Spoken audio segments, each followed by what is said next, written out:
అనుకున్నట్టుగానే చంద్రబాబు అమరావతి మీద full concentration పెట్టాడు.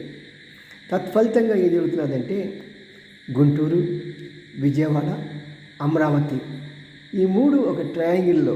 ఒకప్పుడు ఏమనుకునే వాళ్ళంటే విజయవాడ, తెనాలి, గుంటూరు ఈ ట్రయాంగిల్ పెద్ద మెట్రో సిటీగా మారుతుందని భావించేవాళ్ళు. కానీ ఇప్పుడు ఉన్న పరిస్థితుల్లో గుంటూరు, అమరావతి, విజయవాడ ఈ మూడు కలిసి ఒక పెద్ద మెట్రో నగరంగా మారటానికి చాలా తక్కువ సమయంలో ఇది రూపుదాల్చిపోతున్నది. ఎందుకంటే దీని రూపశిల్పి చంద్రబాబు. దానికి కావాల్సిన ఆర్థిక మద్దతు ఇచ్చేది కేంద్ర ప్రభుత్వం. మరి రాజు తలుచుకుంటే దెబ్బలు కొదవ. మరి త్వరలోనే ఈ యొక్క ప్రాజెక్టు సక్సెస్ఫుల్గా ముందుకు వెళ్తుందని, కనీసం 3 రాజధానులు కాకపోయినా 3 ఊర్లను పెరిగితే రాష్ట్రం అభివృద్ధి చెందడం చూద్దాం.